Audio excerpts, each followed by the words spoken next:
नमस्कार प्रिय बंधु माने गोटे कथा सदाबले मन रखंतु कौन सी संपर्क बा काम आपणकर इच्छा अनुसार घटे ना आपण केउठी ना केउठी केते समय पर्यंत कहा सहित घटिबो एवं कहा सहित आपण माने मिलिबे यह केवल उपरवाला निर्धारण करिथांती। नमस्कार बंधु माने मु आपण मानको यही भिडियो रे हार्दिक स्वागत जनाउछि।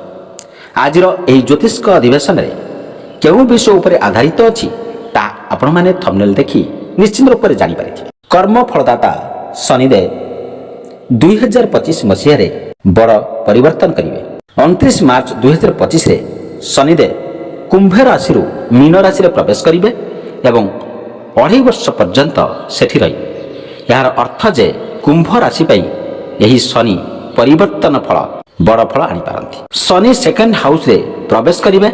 सेकेंड हाउस कौन सी विषय सह मध्य जड़ित यार प्रभाव किपरि पड़िबो एवं शनि 7.5 तृतीय चरण बा थर्ड फेज आरंभ करिबो यह आपनक जीवन रे किपरि प्रभाव पकाइबो ताहा मु एही वीडियो माध्यम रे डिटेल्स कहिबी। यही परिवर्तन कुंभ राशि पई केमिति रहिबो एवं केउ पक्षरु शुभ आसीबो एवं केउ पक्षरु अशुभ हेबो एवं यार अतुट उपाय कोन रहिछि यार प्रतिकार कोन रहिबो एवं आपण केउ को प्रतिकार कले आपण मानकर समस्त कार्य सफल रहिबो। आसंतु जानिबा एही महापरिवर्तन को नै स्वागत जनाउछि मित्र माने। एही कार्यक्रम जन्म राशि एवं चंद्र राशि उपर आधारित। आसंतु आमे जानिबा जे कुंभ राशि रे शनि राशि रो परिवर्तन 2025 रे केमिति प्रभाव पकाई।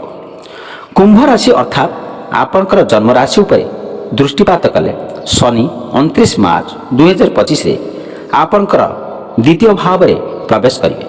यार फलस्वरूप शनिकर दृष्टि आपणकर चतुर्थ भाव अष्टम भाव एवं एकादश भाव उपरे पड़िबो।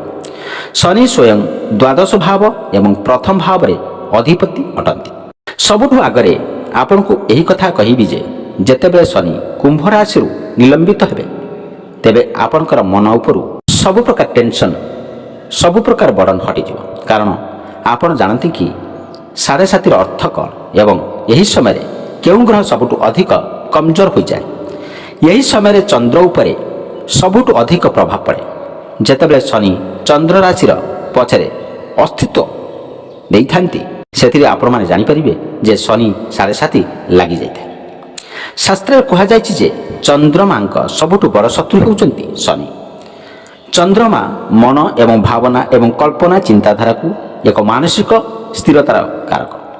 जेतेबेले 7.5 लागे सेतेबेले चंद्रमा सबुठु अधिक पीड़ित होती। विशेषकर 7.5 द्वितीय पर्याय बा सेकेंड फेज अत्यंत गुरुत्वपूर्ण हुए। कारण यही अवधि रे शनि एकदम चंद्रमांक सह रही सेमानक उपरे उपर्याप्त प्रभाव पकाई थांती। जेतेबेले यही गोचर शेष होउची एवं शनि चंद्रमारु निलंबित होउचंती ता परिणाम आपनकर मानसिक स्वास्थ्य उपरे स्पष्ट भाव प्रभाव पकाइबो। आपण जो अत्यधिक स्ट्रेस रहउचंती चिंता करूचंती एवं बहुत चिंतित अनुभव करूचंती सेगुड़िक धीरे धीरे ह्रास पाइबो।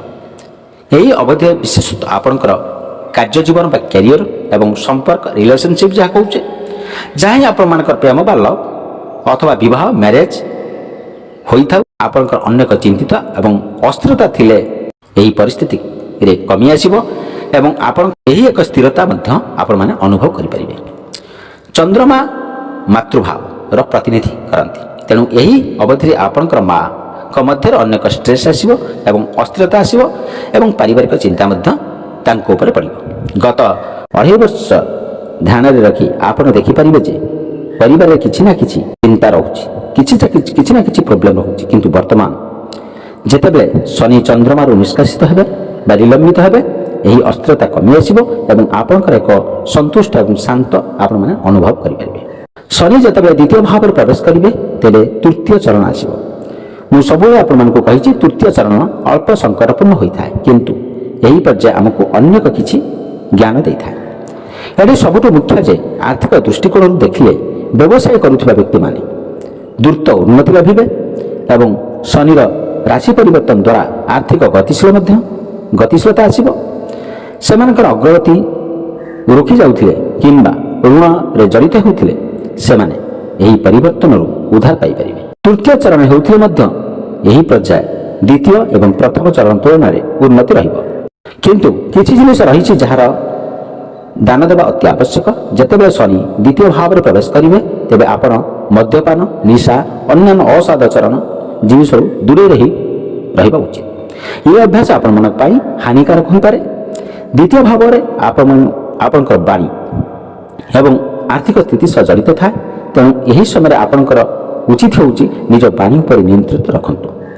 ଆପଣ ଜ୍ଞାନୀ ଏବଂ ସମଝଦାର ହେଲେ ମଧ୍ୟ ଯଦି ଅନୁଚିତ କିଛି କଥା କହିବେ ମିତ୍ରମାନେ ମଧ୍ୟ ଆପଣମାନଙ୍କ ଶତ୍ରୁ ହୋଇପାରନ୍ତି। ଏହି କାରଣରୁ ଆପଣଙ୍କ ଉଚିତ ହେଉଛି ନିଜ ବାଣୀକୁ ଯଥାସମ୍ଭବ କଣ୍ଟ୍ରୋଲ କରନ୍ତୁ। ଏହି ପ୍ରକ୍ରିୟା ଆପଣମାନଙ୍କ ପାଇଁ ଉନ୍ନତିକାରକ ମଧ୍ୟ ହେବ।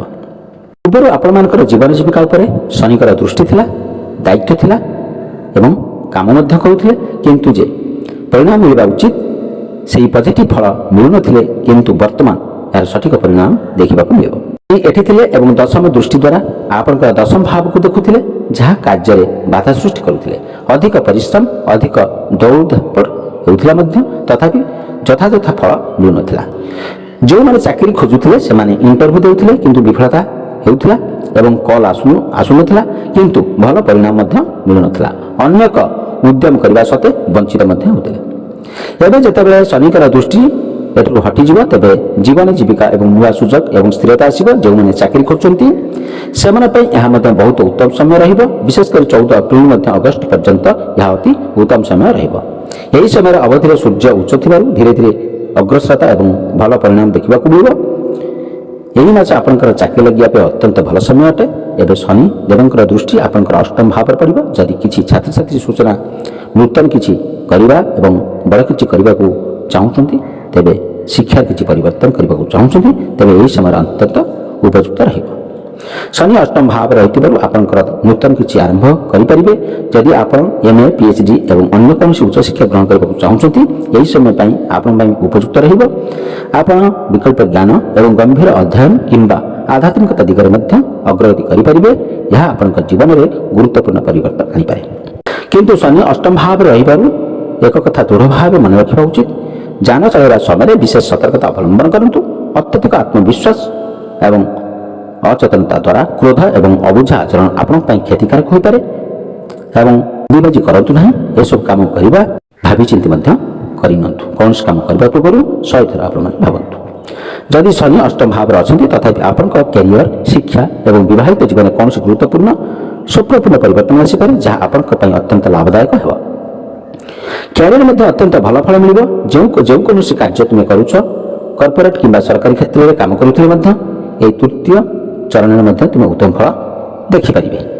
କାର୍ଯ୍ୟ ସମ୍ବନ୍ଧୀୟ ଯେଉଁ ଚିନ୍ତା ଏବଂ ଯେଉଁ ଚିନ୍ତା ଦଣ୍ଡିତ ହେଉଥିଲେ ତାହା ମଧ୍ୟ ଠିକ୍ ହୋଇଯିବ। ଶନିଦେବଙ୍କର ଦୃଷ୍ଟି ତୁମର 11ତମ ଭାବ ଉପରେ ପଡ଼ିବ, ଯେଉଁଠି ଆୟ, ଲାଭ ଏବଂ ଇଚ୍ଛା ସମ୍ପୂର୍ଣ୍ଣ ହୋଇଛି। ଏହି ସମୟରେ ତୁମେ କିଛି ମଧ୍ୟ ଅତିରିକ୍ତ କରିବାର ଯୋଜନା କରିପାରିବ। ଯଦି ତୁମେ ଚାକିରି କରୁଛ ତେବେ ଚାକିରି ସହିତ ଅନ୍ୟ କିଛି କରିବା ଉଚିତ, ସେଥିପାଇଁ ଚିନ୍ତା କରୁଥିବେ। ଯଦି ବ୍ୟବସାୟ କରୁଛ ତେବେ ବ୍ୟବସାୟ କେମିତି ବୃଦ୍ଧି ପାଇବ ସେଥିପାଇଁ ଅଧିକ ଅନୁସନ୍ଧାନ କରିପାରିବେ, କିନ୍ତୁ ଏହାର କିଛି ସମୟ ଲାଗିପାରେ। ଲାଭ, ଆୟ ଆସିବାର ବିଳମ୍ବ ହୋଇପାରେ, କିନ୍ତୁ ତୁମ ନୂଆ ପ୍ରୟାସ ମଧ୍ୟ ଜାରି ରଖିପାରିବେ। ଏହି ଶନି ମହାପରିବର୍ତ୍ତନ ସମୟରେ ତୁମେ ଯେଉଁ ସମ୍ପତ୍ତି କିଣିବାକୁ ଚାହୁଁଛ ସେଥିରେ ସଫଳତା ମିଳିପାରେ। 2.5 ବର୍ଷ ମଧ୍ୟରେ ଏହି ଲକ୍ଷ୍ୟ ସମ୍ପୃକ୍ତ ଏବଂ ନିଷ୍ପତ୍ତି ନେବା ଦେଖାଯିବ। ଶନିଦେବ ଦୃଷ୍ଟି ଦ୍ୱିତୀୟ ଭାବ ଏବଂ ପରିବାର ଭାବ କୁହାଯାଏ। ଉପରେ ଥିବା କାରଣରୁ ତୁମେ ପରିବାର ପ୍ରତି ଗମ୍ଭୀର ହେବେ ଏବଂ ପରିବାର ଅଧିକ ସମୟ ବିତାଇବେ ଏବଂ ସେମାନଙ୍କ ପାଇଁ ଅନ୍ୟ କିଛି କରିବେ, କିନ୍ତୁ କେତେକ ସମୟରେ ବିରୋଧ ବା ଖଣ୍ଡନ ଦେଖିବାକୁ ମିଳିପାରେ। ତଥାପି ତୁମେ ପରିବାର ପ୍ରତି ଅଧିକ ଦାୟିତ୍ୱପୂର୍ଣ୍ଣ ଭାବେ ଚିନ୍ତା କରିବ। ସନ୍ତାନ ଯୋଜନା ପାଇଁ ମଧ୍ୟ ଏହା ଅତ୍ୟନ୍ତ ଶୁଭ ସମୟ ରହିବ। 15 ମଇ ପରେ ବୃହସ୍ପତି ପଞ୍ଚମ ଭାବରେ ରହିବା ଦ୍ୱାରା ସନ୍ତାନ ସମ୍ବନ୍ଧୀୟ ଅନେକ ଅନୁକୂଳ ପରିଣାମ ଦେଖାଯିବ। ଏହି ଶନି ମହାପରିବର୍ତ୍ତନ ସମୟରେ କୌଣସି ଉପାୟ କରିବା ଉଚିତ। ଯେତେ ଦିନ ପର୍ଯ୍ୟନ୍ତ ଶନିଙ୍କର ସାଢ଼େ ରହିବ ତେବେ ଶନିଙ୍କର ବୀଜ ମନ୍ତ୍ର ଉଚ୍ଚାରଣ କରିବା ଉଚିତ। ଓಂ ପ୍ରାಂ ପ୍ରିಂ ପ୍ରୋಂ ସ ଶନିଶ୍ଚରାୟ ନମଃ। ଏହି ମନ୍ତ୍ର 108 ଥର ପ୍ରତିଦିନ ଉଚ୍ଚାରଣ କରନ୍ତୁ। ଏହା ସହିତ ରୋଜ ହନୁମାନ ଚାଳିଶା ପାଠ କରିବା ଅତ୍ୟନ୍ତ ଲାଭଦାୟକ ହେବ ଏବଂ ଉଦିତମାନ ସୂର୍ଯ୍ୟଙ୍କୁ ପ୍ରତିଦିନ ଜଳ ଅର୍ପଣ କରନ୍ତୁ। ଏହା ତୁମର ପାଇଁ ଅତ୍ୟନ୍ତ ଲାଭକାରୀ ହେବ ଏବଂ ତୁମେ ରୋଜ ଶୁକ୍ର ଗ୍ରହର ମଧ୍ୟ ବୀଜ ମନ୍ତ୍ର ଉଚ୍ଚାରଣ କରିବା ଉଚିତ। ଏହି ମନ୍ତ୍ର 108 ଥର ପ୍ରତିଦିନ ଉଚ୍ଚାରଣ କରନ୍ତୁ। ଆପଣମାନଙ୍କର ଶୁଭଫଳ ପ୍ରାପ୍ତ ହେବ।